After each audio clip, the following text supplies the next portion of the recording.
एक नर्स से मेरी दोस्ती हो गई। मेरी बिल्डिंग में एक क्लिनिक में काम करती है। मैं किराया लेने जाता तो उससे दोस्ती हो गई।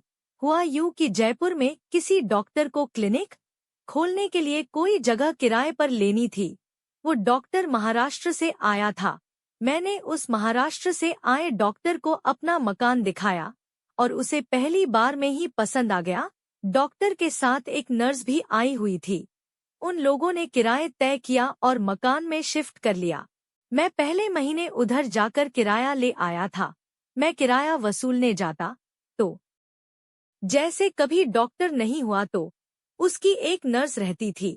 ये नर्स वही महाराष्ट्र से आई थी। डॉक्टर की गैरहाजिरी में दीपिका ही मुझे अटेंड करती थी। इस कारण से उससे मेरी अच्छी दोस्ती हो गई। डॉक्टर को 3 महीने हो गए थे और इस बीच मेरा अधिकतर सामना दीपिका से ही पड़ा था।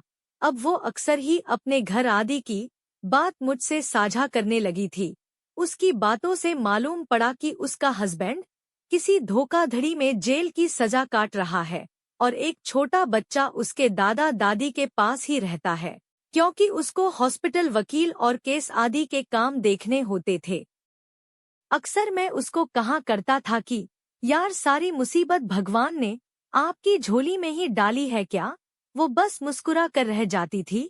वह मुझे डॉक्टर के बारे में भी बताती थी कि उनकी वाइफ मुंबई में रहती है और वो महाराष्ट्र वाली नर्स खुद को डॉक्टर की वाइफ जैसे ट्रीट करती है। कभी मैं जाता तो कहती डॉक्टर नर्स के साथ कमरे में बंद है। मतलब जब भी मैं उससे मिलने जाता था तो उसका मेरे साथ हमेशा उसी नर्स को लेकर बात करने का रवैया बन गया था। वो मुझसे पूछती, यश तुम्हें क्या लगता है अभी डॉक्टर उस नर्स के साथ क्या कर रहा होगा?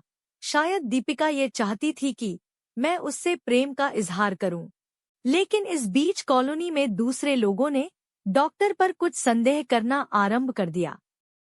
कॉलोनी वालों की बातों से मुझे भी शक हुआ तो मैं डॉक्टर के ऊपर मकान खाली करने के लिए दबाव बनाने लगा। उसने भी कोई उज्र नहीं किया और जल्द ही एक दूसरा मकान किराए पर ले लिया।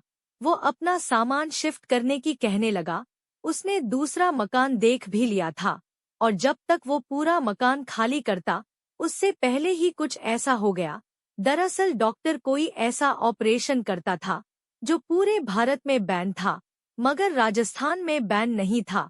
ये बात दीपिका जानती थी। चूंकि मकान पर पुलिस और सरकारी अस्पताल के बड़े डॉक्टर ने रेड कर दी थी, लिहाजा मेरा मकान खाली होने से पहले ही सील कर दिया गया। फिर केस चला तो डॉक्टर पर कोई केस बनता ही नहीं था, तो उस डॉक्टर को और नर्स समेत को सभी को जमानत मिल गई। मगर कानूनी प्रक्रिया में देर लगती है तो मकान की सील नहीं खुल सकी थी। जमानत के बाद ना तो डॉक्टर ने मुझसे संपर्क किया, ना ही उसके स्टाफ में से किसी ने। मैं भी मकान के लिए परेशान था तो मैंने दीपिका के मोबाइल पर फोन किया। उसने मेरा फोन उठा लिया। वो खुद भी बहुत डरी हुई थी। मैंने उससे पूछा कि मकान की सील कब तक खुलेगी? डॉक्टर साहब से बात नहीं हो पा रही है, क्या तुम्हें कुछ मालूम है? उसने बताया, हाँ, मकान की सील अभी नहीं खुली है, मैं खुद परेशान हूँ।